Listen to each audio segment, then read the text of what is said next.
गंगा सागर एक तीर्थ स्थल है जहाँ गंगा सागर से मिल जाती है। कहते हैं सारे तीर्थ बार बार, लेकिन गंगा सागर एक बार। गंगा सिर्फ एक नदी नहीं, मोक्षदायिनी मानी गई है।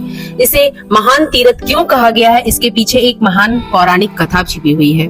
आप इंडिया के किसी भी कोने में रहते हैं, वहाँ से आप आसानी से गंगा सागर पहुँच सकते हैं। तो चलिए हमने अपनी जर्नी कैसे शुरू की वो हम आपके साथ शेयर करते हैं। सबसे पहले हम पहुँचे हावड़ा यानी कोलकाता। कोलकाता से हमने लिया बालीगंज जंक्शन से लोकल ट्रेन, जो कि आपको यहाँ के टिकट 40 रुपीज पर पर्सन पड़ जाएगी करीबन। हमने लिया टिकट और हम यहाँ पर पहुँचते हैं लोकल ट्रेन के अंदर। और लोकल ट्रेन का एक्सपीरियंस ये मेरा सेकंड टाइम होने वाला है। यूजुअली लोकल ट्रेन में काफी भीड़ होती है, लेकिन इस टाइम मॉर्निंग का टाइम था तो ये ट्रेन काफी खाली थी। तो यहाँ पर अपनी जर्नी हम शुरू करते हैं और हमें लगी थी भूख। हमने लिया थोड़ा बादाम और सेब। वैसे आप खाने पीने का सामान लेके जा सकते हैं, लेकिन यहाँ पर लोकल है तो आपको हर चीज हर एक स्टॉप पर मिलती रहेगी। तो मैं यहाँ पे एप्पल खा रही थी।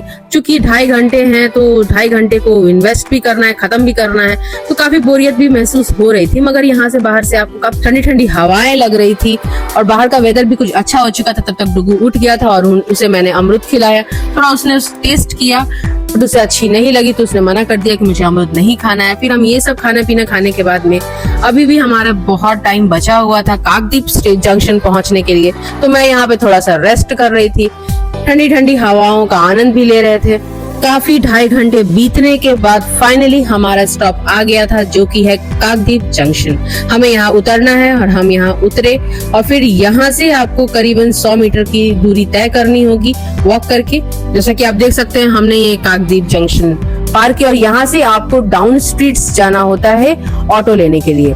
तो हमने लिया यहाँ पे ऑटो और ये ऑटो आपको पर पर्सन 20 रुपीज चार्ज करेगी और यहाँ से करीबन 35 मिनट का जर्नी आपको तय करना होगा काकद्वीप जेटी तक। और ये आप देख सकते हैं यहाँ का ये रोड है, लोकल एरिया है, जो कि काफी शांत और थोड़ी गांव टाइप की एरिया बनी हुई थी। और यहाँ से हम लोग काफी थक चुके थे और गर्मी काफी ज्यादा थी। मेरी हालत एकदम ही खस्ता हो चुकी थी गर्मी की वजह से। फिर हम पहुंचे फाइनली और हम यहाँ उतरते हैं और यहाँ से करीबन आपको 50 मीटर वॉक करना पड़ता है फेरी लेने के लिए। तो आइए चलते हैं 50 मीटर वॉक करके फेरी के पास। तो हम पहुंचे फेरी लेने के लिए। फेरी की टिकट की मैं बात करूं तो वो आपको पर पर्सन ओनली 9 रुपीज लगता है। तो यहाँ पर आप पहले से भी देख सकते हैं काफी भीड़ थी यहाँ पे टिकट लेने के लिए। हमने अपनी टिकट ली, मैंने यहाँ पर पे किया। आप देख सकते हो मेरे हैंड में जेंट्स पर्स है। ऑब्वियसली लेडीज लोग अपने पर्स से पैसे नहीं निकालते, हम ये छोटे पर्स का ही खर्चा करते हैं। जोक्स अपार्ट, चलिए आगे चलते हैं। यहाँ पे डुकू जिद कर रहा था मुझे चिप्स दिलाने के लिए, मैंने उसे एक चिप्स दिलाया और फिर हम आगे बढ़े। और यहाँ पे थोड़ी थोड़ी अभी खाली थी क्योंकि पब्लिक इतने जमा नहीं हुए थे। और यहाँ पर मुझे दिखे ये अंकल जो कि प्यारे प्यारे हैंडमेड जूट से बने हुए हैट बेच रहे थे। हमने उनसे एक हैट लिया और हम तीनों ने हैट ट्राई किया। इनकी हैट काफी अच्छी थी, गर्मी बहुत थी तो आप ये हैट ले सकते हैं। इस हैट का 30 रुपीज चार्ज था, मुझे तो कॉस्टली लगी। मैंने इस हैट को छोड़ा और फिर हम आगे बढ़े और देखते ही देखते यहाँ पे भीड़ काफी ज्यादा बढ़ गई। तो आप यहाँ पे देख सकते हैं जरी नंबर 8 से आपको यहाँ से फेरी लेना पड़ता है।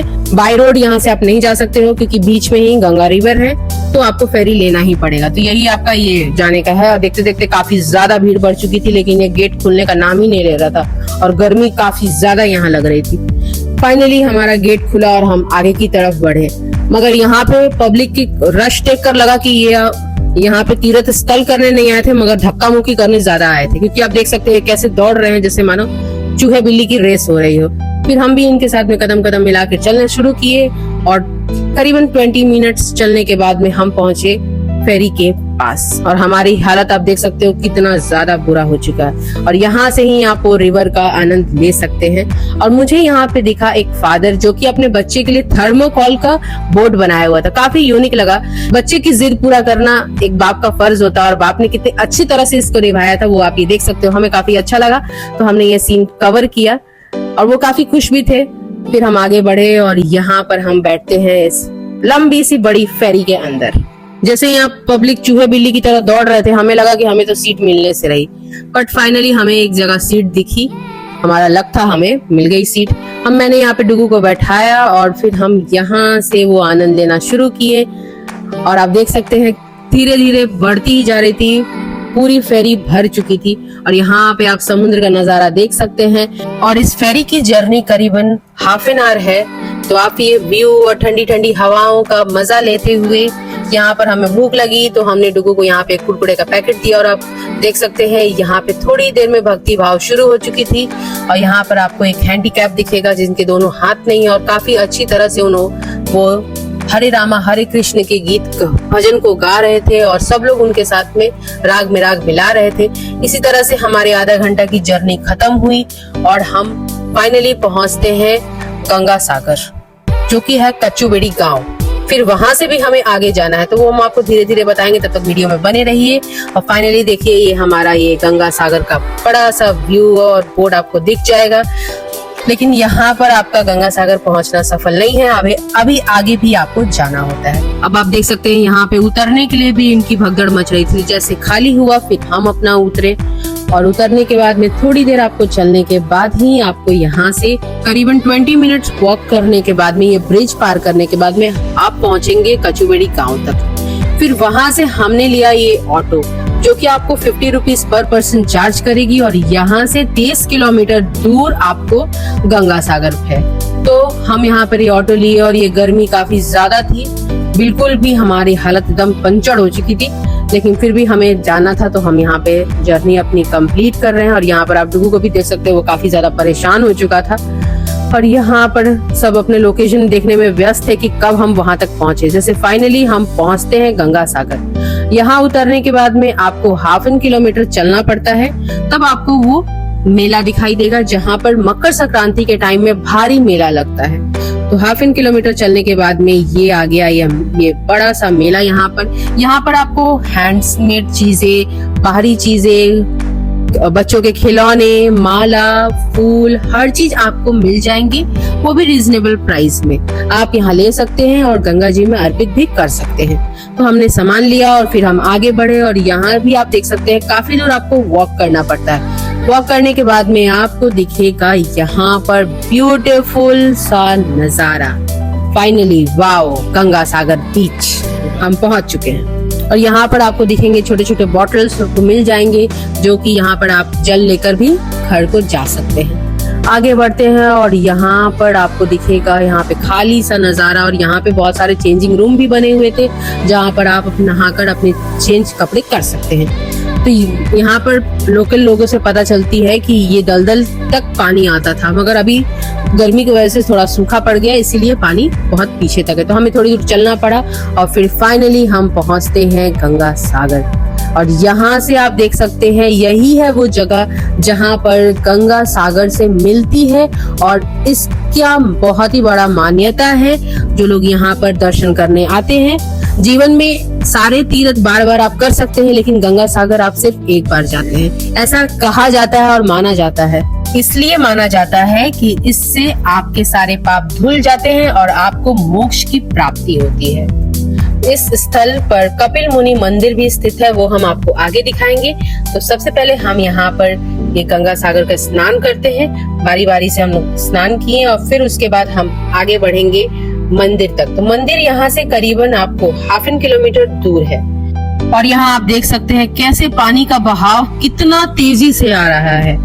एक बार में ही कभी धीरे और कभी इतना जोर से तेजी से आ रहा है कि आपको कुछ दूर तक पीछे धकेल भी दे रहा है। इस पानी में इतना फोर्स था, तो काफी सावधानी से मैं डुगू को यहाँ पे पकड़ी हुई थी।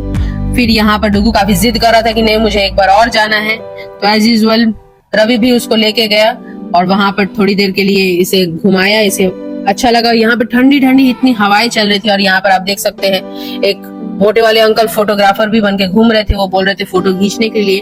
तो चूंकि हम लोग व्लॉगर्स हैं तो हम तो अपना कैमरास और सब कुछ खुद ही लेके गए हुए थे, तो हमें फोटोग्राफर की जरूरत नहीं थी। हमने उनसे बोला थैंक यू अंकल, हमारे पास सब कुछ अवेलेबल है। तो वो आगे चले गए और हम अपने रास्ते आए।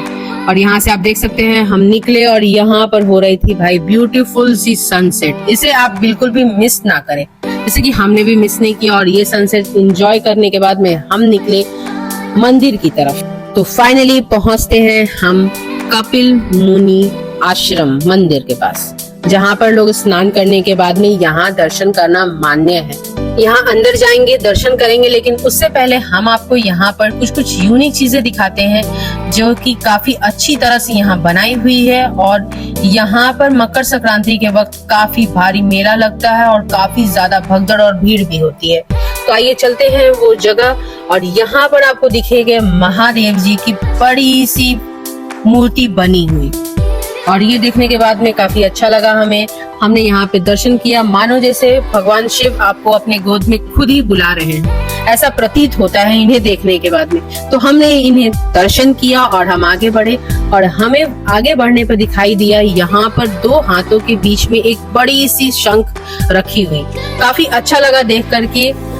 फिर उसके बाद हम आगे बढ़े और हमें दिखा यहाँ पे कपिल मुनि का बड़ी सी मूर्ति, वहाँ पे हमने दर्शन किया और फिर हम आगे बढ़े और हम आपको लेके चलते हैं सीधा वो मंदिर के पास में। तो करीबन 100 मीटर की दूरी पर होगी, तो आइए चल कर जाते हैं उस मंदिर के पास में। और यह मंदिर की एक मान्यता है। तो चलिए कपिल मुनि मंदिर की कहानी हम आपको बताते हैं कि कपिल मुनि राजा सगर के 60,000 पुत्रों से जुड़ी है ये कहानी, जिन्हें कपिल मुनि ने भस्म कर दिया था और बाद में गंगा नदी के अवरण में मोक्ष प्राप्त हुआ।